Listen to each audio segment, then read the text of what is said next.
Hello friend, સ્વાગત છે તમારું ચેનલમાં। તો આજે આપણે બનાવીશું એકદમ દાણેદાર અને પરફેક્ટ માપ સાથે બજાર જેવા થાબડીના પેંડા। તો થાબડીના પેંડા બનાવવા માટે આપણે એક સામગ્રી જોઈ લઈશું। તો 1 લીટર દૂધ મેં લીધું છે। દૂધમાંથી મલાઈનો ભાગ આપણે અલગ નથી કરવાનો, આ રીતે ફૂલ ફેટવાળું દૂધ લેવાનું છે।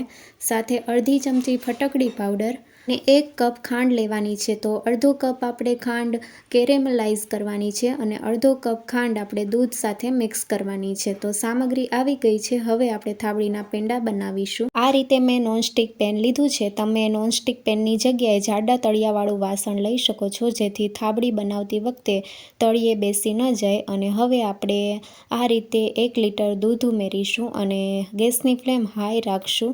એક ઉકાળો આવે ત્યાં સુધી આપણે દૂધને ચલાવતા રહેવાનું છે।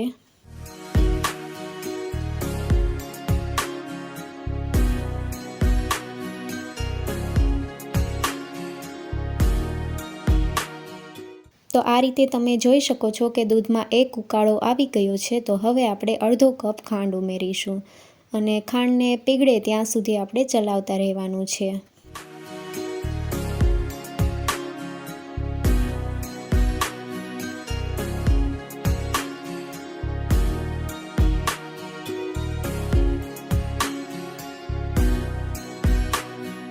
ખાંડ પીગળી ગઈ છે અને હવે આપણે દૂધ ફાડવાનું છે। તો તે માટે આપણે અડધી ચમચી ફટકડી પાવડર ઉમેરવાનો છે। ફટકડી પાવડર સહેલાઈથી કરિયાણા સ્ટોરમાં મળી રહે છે। જો ફટકડી પાવડર તમારી પાસે ન હોય તો દૂધ ફાડવા માટે તમે લીંબુનો રસ પણ ઉમેરી શકો છો। લીંબુનો રસ લ્યો તો તમારે પાણી સાથે મિક્સ કરીને પછી દૂધમાં ઉમેરવાનો છે, જેથી થાબડી ખાટી ન બને। ફટકડી પાવડર ઉમેરવાથી આ રીતે દૂધ ફાટવા લાગ્યું છે। જો તમે પેકેટનું દૂધ લેતા હોય અને આ રીતે દૂધ ફાટતું ન હોય તો તમારે ફટકડી પાવડર 1 ચમચી જેટલો ઉમેરવાનો, જેથી આ રીતે પનીર બનવા લાગશે દૂધમાંથી। તો થોડીવાર આપણે આ રીતે ચલાવતા રહેવાનું છે, જેથી બધું જ દૂધ આ રીતે ફાટવા લાગશે અને પાણીનો ભાગ અલગ થઈ જશે।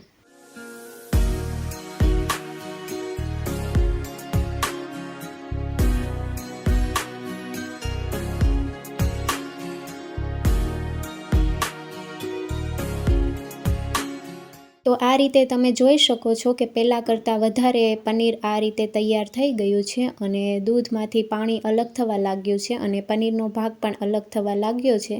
તો આ રીતે ગેસની ફ્લેમ હાઈ રાખીને ચમચાથી સતત ચલાવતા રહેવાનું છે। તો આ રીતે પાણી અલગ થઈ ગયું છે અને પનીર પણ અલગ થઈ ગયું છે। જો તમે મીડિયમ ગેસની ફ્લેમ ઉપર આ રીતે ચલાવશો તો પનીર ચવડ થઈ જશે। તો હવે આપણે ખાંડને કેરેમલાઇઝ કરવાની છે। તો અડધો કપ ખાંડ મેં આ રીતે એક તપેલીમાં ઉમેરી દીધી છે અને ખાંડને આ રીતે આખામાં ફેલાવી દેશું। તો ખાંડ પીગળે છે ત્યાં સુધી આપણે આ રીતે વચ્ચે વચ્ચે પનીરને પણ આ રીતે ચલાવતા રહેવાનું છે, જેથી પાણીનો ભાગ બળી જાય। તો આ રીતે આપણે પાણીનો ભાગ બળી જાય ત્યાં સુધી કૂક કરી લઈશું। થાબડીના મિશ્રણને પણ સાથે આપણે ચલાવતા રહેવાનું છે અને એક ગેસે આપણે આ રીતે ખાંડને કેરેમલાઇઝ કરવા માટે મૂકી દઈશું। તો ખાંડ થોડી જ વારમાં આ રીતે પીગળી ગઈ છે અને હવે આપણે ગેસની ફ્લેમ બંધ કરી દઈશું।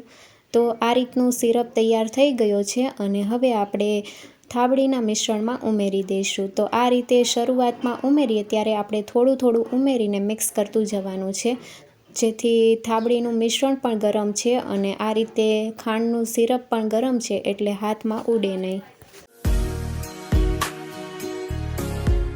તો ખાંડના મિશ્રણને પણ થાબડીના મિશ્રણ સાથે આ રીતે મિક્સ કરી લીધું છે અને ગેસની ફ્લેમ આપણે હાઈ રાખીને પાણી બળે ત્યાં સુધી કૂક કરી લઈશું।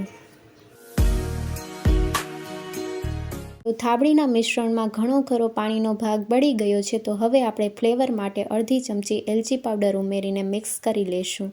તો તમે જોઈ શકો છો કે એકદમ બજાર જેવો થાબડીનો કલર આવ્યો છે। તો આ રીતે ખાંડ કેરેમલાઇઝ કરીને ઉમેરશો તો એકદમ કલર સરસ આવશે અને આ રીતે થાબડીમાંથી પાણીનો ભાગ બળી ગયો છે અને પેનની સપાટી પણ છોડવા લાગ્યું છે। તો હવે આપણે ગેસની ફ્લેમ બંધ કરી દઈશું અને પેનને આપણે નીચે ઉતારી લઈશું। તો થાબડી તૈયાર થઈ ગઈ છે અને હવે આપણે પેનને આ રીતે નીચે ઉતારી લઈશું અને આ રીતે ચમચાથી ચલાવતા રહેવાનું છે. પેન ગરમ છે એટલે શરૂઆતમાં આપણે થોડું મિશ્રણ ઠંડુ થાય ત્યાં સુધી ચલાવતા રહીશું અને 5 થી 10 મિનિટ માટે ઠંડુ કરી લઈશું. તો મિશ્રણ ઠંડુ થઈ ગયું છે. હવે આપણે હાથ ઉપર થોડું ઘી લગાવીને આ રીતે મિશ્રણને થોડું હાથમાં લઈને રાઉન્ડ શેપ આપી દઈશું અને હવે આપણે પેંડાનો શેપ આપી દઈશું. તો સહેલાઈથી પેંડા વળી જાય છે. ઉપરથી ગાર્નિશિંગ માટે આપણે થોડા બદામની કતરંગો ઉમેરશું અને આ રીતે હાથેથી પ્રેસ કરી દઈશું. તો તમે જોઈ શકો છો કે આ રીતે સહેલાઈથી પેંડા વળી જાય છે. તો બાકીના પેંડા પણ આ રીતે તૈયાર કરી લઈશું.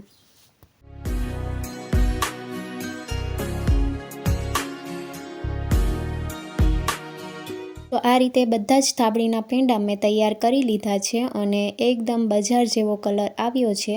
તો દાણેદાર પેંડા તૈયાર થયા છે. થાબડીના પેંડાની રેસીપી તમને કેવી લાગી કમેન્ટમાં જરૂરથી જણાવજો.